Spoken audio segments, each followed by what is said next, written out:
pessoal, no vídeo de hoje nós vamos falar sobre trabalho. No nosso dia a dia, a gente usa a palavra trabalho com vários significados diferentes. Vocês podem falar que fizeram um trabalho de física, por exemplo, quando a gente se refere a tarefas escolares. A gente pode falar em trabalho como uma atividade remunerada, né? Quando alguém fala, vou sair para trabalhar. Então, normalmente, a palavra trabalho está associada à realização de alguma atividade, de alguma ação. Para a física, o conceito de trabalho está relacionado com a aplicação de força e o deslocamento de um corpo. Então, faz sentido em física falar sobre trabalho de uma força, trabalho realizado pela aplicação de uma força que tem como resultado o deslocamento de um corpo. Então, do ponto de vista da física, só existe o trabalho quando há deslocamento de um corpo associado à aplicação de uma força. Então, a partir de agora, a gente vai calcular esse valor de trabalho quando um corpo se deslocar a partir da aplicação de uma força. Nesse desenho aqui, a gente tem a representação disso. Nós temos que lembrar que o trabalho ele vai estar relacionado com deslocamento, que é um vetor, é uma grandeza que tem um valor, mas também a gente determina sua direção e seu sentido. E a força também é um vetor. Então, a gente está falando da relação entre dois vetores, duas grandezas que têm direção e sentido.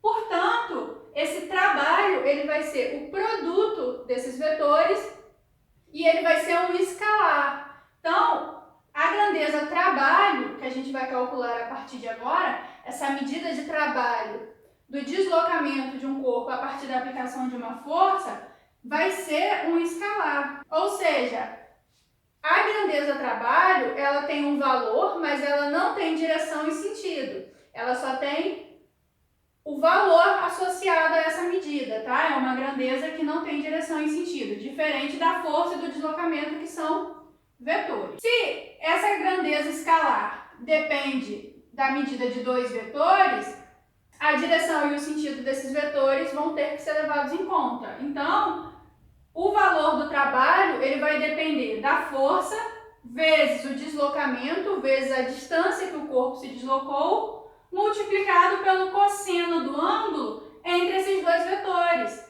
entre a força e o deslocamento. A gente vai ver o seguinte, que por conta desse cosseno do ângulo entre força e deslocamento, a gente vai ter situações onde o trabalho vai ser nulo, vai ser igual a zero. O trabalho vai ser máximo, quando esse cosseno atingir o valor máximo, for igual a 1. Ele vai poder ser negativo, vai poder ser positivo. Vamos analisar essa situação.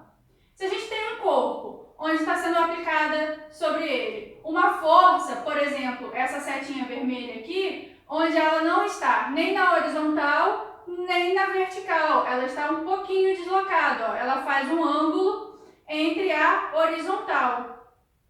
Se esse corpo, então, for puxado por essa força F e se deslocar para a direita, então a direção do deslocamento é na horizontal para a direita, o que vai acontecer? Existe um ângulo entre esse deslocamento e essa força F, esse ângulo que a gente vai chamar de alfa. Se existe, então, um ângulo alfa entre esses dois vetores, força e deslocamento, esse trabalho vai depender do valor desse cosseno do ângulo. Como eu falei, se o cosseno do ângulo for de 90 graus, a gente tem um trabalho nulo, a gente tem um trabalho igual a zero. Por quê? O cosseno de 90 é zero, então se a força e o deslocamento forem perpendiculares entre si, formarem então um ângulo de 90 graus, esse trabalho é nulo. Então sempre que a força for perpendicular à direção do deslocamento, não tem trabalho. Essa força não realiza trabalho.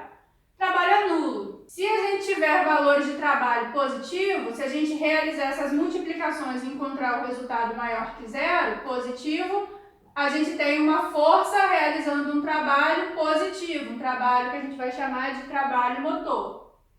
Se o trabalho for negativo, se ele for menor que zero, então se essas multiplicações aqui der zero, o trabalho da força é um trabalho de resistência, um trabalho chamado de trabalho resistente.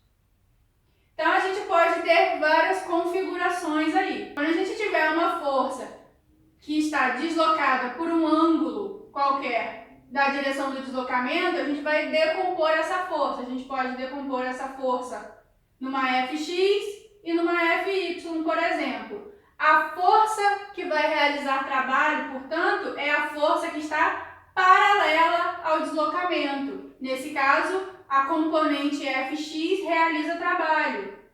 Vai ser um trabalho diferente de zero.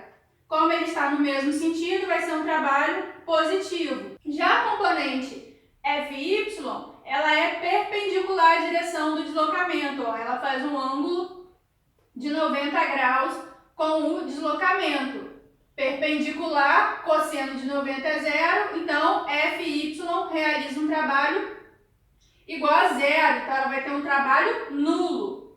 Então, forças paralelas à direção do deslocamento realizam trabalho, forças perpendiculares, que formam um ângulo de 90 graus, não realizam trabalho, o trabalho é nulo. A unidade de trabalho, portanto, vai depender da unidade de força, o Newton, e vai depender da unidade de deslocamento, metro. Então, a unidade de trabalho é o Joule no sistema internacional ou Newton vezes metro. Isso aqui vai valer quando a força for constante. Quando a força aplicada sobre um corpo não varia o seu valor, ela é uma força constante.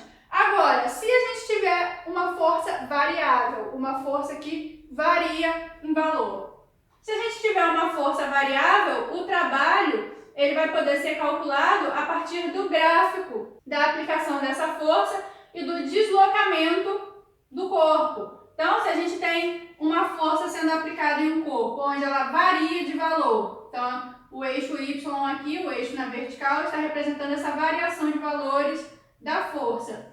E o deslocamento também está mudando, o corpo está mudando de posição, a gente vai conseguir construir um gráfico com essas informações e a área desse gráfico, então a área dessa região embaixo da curva do gráfico, vai me dar o valor do trabalho. Então a gente chega à conclusão matemática de que a área do gráfico é numericamente igual ao valor do trabalho. Atenção! A área do gráfico é igual em valor. O valor da área vai coincidir com o valor do trabalho da aplicação dessa força sobre um corpo, mas não quer dizer que área e trabalho são a mesma coisa. Quer dizer que em valor esses resultados vão coincidir, mas não quer dizer que área e trabalho são a mesma coisa. Então, quando a gente tiver uma força variável, a gente pode calcular a área do gráfico e encontrar o valor para esse trabalho.